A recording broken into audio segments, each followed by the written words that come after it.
آخری تشہد میں بائیں ٹانگ دائیں ٹانگ کے نیچے سے رکھنا ذرا مشکل ہے، کیا حنفی طریقے سے رکھ سکتے ہیں؟ وہ حنفی طریقہ نہیں ہے، وہ بھی نبی علیہ السلام کا ہی طریقہ ہے۔ 2 رکعتوں کے بعد تو آپ تشہد جس طرح بیٹھتے ہیں 4 رکعت والی میں، اس طرح چوتھی رکعت کے بعد بھی بیٹھنا اس کے لیے جائز ہے جس کے لیے بیٹھنے میں پرابلم ہو، تورک بیٹھنے میں۔ یہ تورک ہے نا، یعنی دایاں پاؤں کھڑا کر کے بائیں کو اس کے نیچے سے گزار کے۔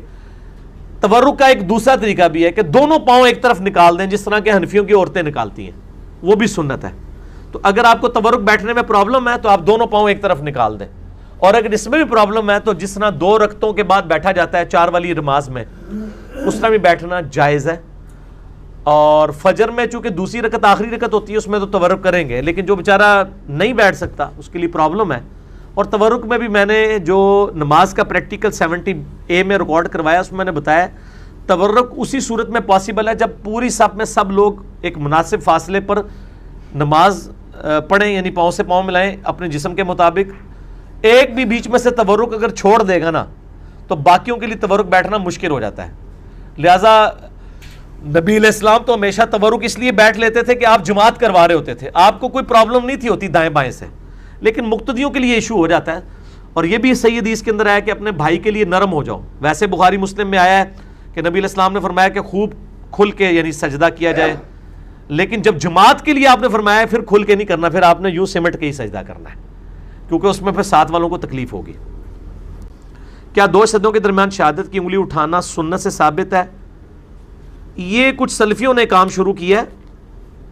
یہ روایت ایک ہے مسند امام احمد میں، لیکن اس میں سفیان ثوری مدلس ہیں اور ان سے روایت کر رہے ہیں، لہذا یہ روایت ہی ضعیف ہے۔ 2 سجدوں کے درمیان انگلی اٹھانے والی روایت ضعیف ہے۔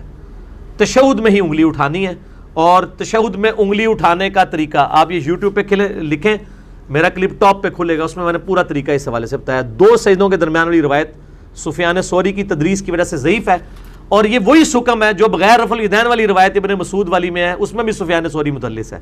اب یہ اہل حدیث سے پوچھنا چاہیے کہ اللہ کے بندو، ایک جگہ ایک روایت کو ضعیف کہہ رہے ہو اور اسی سند کی دوسری روایت آ رہی ہے، آپ کے اس کو آپ صحیح کہہ کے اس پہ چل رہے ہیں، تو یہ غلط ہے۔ ٹھیک ہو گیا؟ اچھا علی بھائی، دوسرا یہ بتائیے کہ سجدے میں درود شریف پڑھ سکتے ہیں؟ سجدے میں درود شریف پڑھا جا سکتا ہے، کیونکہ درود شریف دعا ہے۔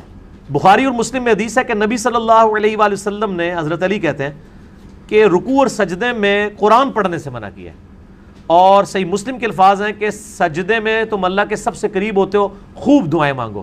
درود شریف تو دعا ہے نا، صحیح، بالکل تو مانگ سکتے، ہاں جی مانگ سکتے۔ تو ہم جو، اور آپ کو میں بتاؤں، شیعہ جو ہیں وہ رکوع اور سجدے میں درود شریف پڑھتے ہیں، میرا دوسرا ٹھیک ہے سوال یہ تھا کہ نا؟ ہاں بالکل ٹھیک ہے، بالکل ٹھیک ہے، پڑھیں درود شریف۔ اچھا تو علی بھائی اگر قرآن نہیں اپنے لیے دعا کر رہے ہیں تو نبی علیہ السلام کے لیے بھی دعا کریں۔ اذان کے بعد بھی ہم آپ صلی اللہ علیہ وسلم کے لیے دعا کرتے ہیں۔ درود شریف تو دعا ہی ہے نا، اللہم صلی علی محمد وعلی آل محمد، اے اللہ سلامتی اور درود اور رحمت بھیجیے اللہ کے محبوب صلی اللہ علیہ وسلم اور ان کی آل کے اوپر۔ اچھا آپ نے کہا کہ قرآن جیسے نہیں پڑھ سکتے سجدے میں، تو جو قرآنی دعائیں ہیں، قرآنی دعائیں تو الگ چیز ہے۔ قرآنی دعائیں تو جنبی اور حیض والی عورت بھی پڑھ سکتی ہے، وہ قرآن نہیں ہوگا، وہ قرآنی دعا ہوگی، وہ سجدے میں پڑھ ظاہر ہے وہ اس وقت دعا کے لیے تو پڑھ نہیں رہا۔ قرآنی اذکار بھی آپ پڑھ سکتے ہیں، سبحان اللہ الحمدللہ، جنبی شخص بھی پڑھ سکتا ہے، وہ قرآن نہیں پڑھ رہا ہوتا، وہ تو عربی میں، چونکہ اب تو وہ تو شیطان جو ایک لفظ ہے، عربی کا لفظ ہے، قرآن کے اندر موجود ہے، ٹھیک ہے نا؟ تو وہ اب یہ وہ تو ہم عام حالت میں بھی یہ لفظ بول رہے ہوتے ہیں، تو اب یہ نہیں کوئی کہے گا یہ تو آپ قرآنی لفظ بول رہے ہیں۔ قرآن اس وقت ہوگا جب آپ ایک اسپیسیفکلی ایک آیت پوری تلاوت کرتے ہیں۔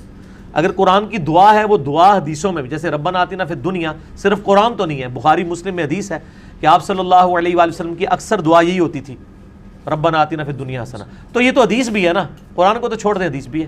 ٹھیک